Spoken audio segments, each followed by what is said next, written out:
দেশ ছেড়ে পালাতে হবে না, কারণ ভুয়া নির্বাচন দেওয়ার আর পথ থাকবে না।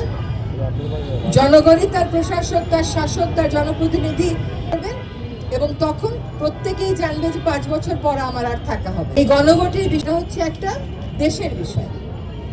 আপনি যেই দলকেই ভালোবাসেন না কেন, যেই মতাদর্শেই থাকেন না কেন, এই 12টা প্রশ্নে হ্যাঁ উত্তর দিবেন। এই 12টা প্রশ্নে হ্যাঁ উত্তর দিলে দেশ পরিচালনায়, রাজনীতিতে একটা ভারসাম্য আসবে। এই ভারসাম্য যদি আসে তাহলে আর দেশ ছেড়ে পালাতে হবে না, কারণ ভুয়া নির্বাচন দেওয়ার আর পথ থাকবে না।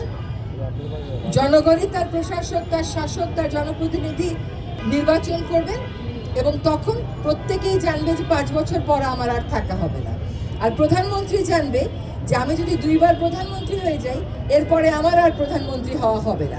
তখন দলের মধ্যেও নেতৃত্ব গড়ে উঠবে, দলের মধ্যেও জবাবদিহিতা আসবে, দলের মধ্যেও গণতন্ত্র আসবে। আমাদের জাতির তো একজন অভিভাবক দরকার, যিনি জাতির বিভক্তির সময়ে, জাতির মধ্যে যখন মতানৈক্য দেখা দেয়, যিনি অভিভাবকের ভূমিকায় এসে আমাদের দায়িত্বটা নেবেন। এখন রাষ্ট্রপতিকে যদি আমরা কোনোই ক্ষমতা না দিই, কোনোই কর্তৃত্ব না দিই, কোনোই কাজ না দিই, তাহলে কেমন করে হবে? তাহলে এত টাকা দিয়ে আমার একজন রাষ্ট্রপতি রাখারই বা দরকারটা কি?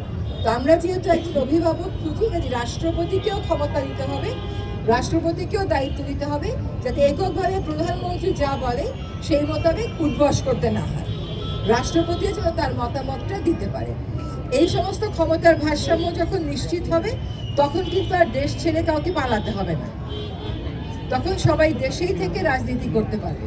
কাজে গণভোটটা ব্যক্তির বিষয় না, সমাজের বিষয় না, এটা হচ্ছে দলেরও বিষয় না, এটা হচ্ছে দেশের বিষয়। সত্যি দেশে আমরা ক্ষমতার ভারসাম্যে পরিবর্তন আনতে চাই, জনগণকে ক্ষমতার কেন্দ্রবিন্দুতে বসাতে চাই, আর শাসক গোষ্ঠীকে জবাবদিহি করতে বাধ্য করতে চাই, তাহলে আমাদেরকে আসলে একটা হ্যাঁ ভোট দিতে হবে।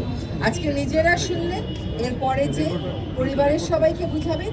এই যে কথাগুলো বললাম, এই বাক্যগুলো যেন আরো বেশি ছড়িয়ে পড়ে সবার মধ্যে।